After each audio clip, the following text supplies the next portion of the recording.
Hey everybody, it's Rich here with another Halo 3 action figure review. Today I'm going to be reviewing the special limited edition Corporal Andy Drews. Now, you might be thinking, oh, it's just a normal Marine. Well, no, actually it's a character, named character. That's why he's named Corporal Andy Drews. Now this is the helmetless version, because as you can see he has no helmet, but he has everything else.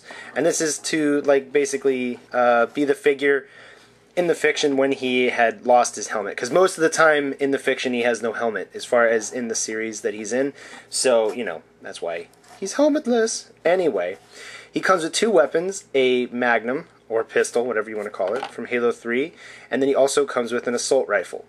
As far as that goes, the assault rifle is still one of my favorite weapons as far as for the action figures, because it's not always very easy to get one of these, and to get one is still always really cool for me. He has a lot of articulation, but he does have some problems, some that I don't like, and it's especially with this left arm here, because it likes to just up and pop out for some reason, and it's really irritating. But everything else, other than that, is pretty good. I do like the leg articulation for this Marine, or, he's still the Marine, he's not an ODST, so he's a Marine, so we'll just call him Marine. I like the leg articulation. It's got a lot better than the ODST. He's got like a ball jointed foot, and everything else. It just gives you a little bit more posability, and that's what I always like. The arms, however, are not a big fan of, because it's not a ball joint up here, or the type of joint that Spartans have where the arms can kind of go like up and down. He can't really put his arm up and down. See how it just snaps off? That's actually as far as his arm can reach out. Right there. That's it. And it can't go in. It can barely go in. The way that this joint is, it's just not... I'm not a big fan of it. Because of the way... you could kind of get his arm to go out a little bit further, but it's not the greatest. That's why I don't like it. Other than that, though, he's got the backpack here and everything. It's really cool going on. And then his head also go up and down, do a 360. But you know me, I don't like to do 360 on my figures unless I have to, because I don't like the idea of breaking them. Now you might be wondering, hey, he looks an awful lot like some other figure I've seen, and then you would be correct. In fact, he looks almost exactly like Sergeant Avery Johnson, who has been a character in Halo 1, 2, and 3, well, Combat Evolved, and then 2 and 3, and a little bit in Halo ODST. But yes, yeah, they have an identical body, the only thing different being the head, the neck color, and then the backpack. Sergeant Johnson does not have a backpack. And in fact, this is pretty much how the Marines are going to be in Series 8. They're going to have, like pretty much an exact replica of Sergeant Johnson's body, and, Corporal Andy Drews here. But yes, so overall, I'd give this figure 4.5 out of 5. I'd give him a 5 out of 5 if it wasn't for this arm. And it's just quality control problems.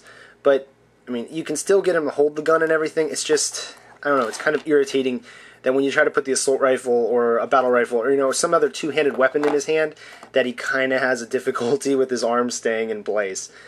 The pistol, on the other hand, doesn't exactly go into the hand. It's kind of difficult. And if you've seen enough of my reviews, you know that unless the gun fits into the hand rather easily, I don't like to force it.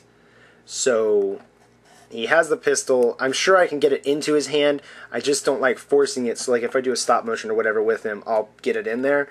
I'll use a blow dryer to heat it up, but I don't want to force the gun, the handle of the gun going into the hand to possibly break it. That just wouldn't be cool. And if you were wondering any other peg holes that this figure might have, he only has this one on his on his right thigh. But this isn't exactly a peg hole. It's custom made for the pistol. So if you tried putting a peg hole, a different weapon with a peg, it might be a little bit more difficult because the peg does not have as far to go in the leg. You can actually kind of see where it ends. And like with the Spartans, some of the Spartans, if they did the peg hole, the drilling correctly, you could pretty much stick a peg all the way through, all the way inside. And but anyway, so it's cool that he can have the pistol on his holster there. I like that. It's really cool.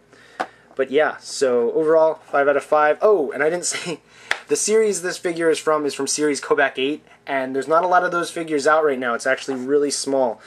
There's only 3 figures currently for that series, and I already did the review for the the Spec Ops Elite, the all black Elite. I did the review of that. But yeah, so series KoBaC 8, Corporal Andy Drews. Very cool figure. Alright, thank you guys for watching as always, and yeah. Bye. Man.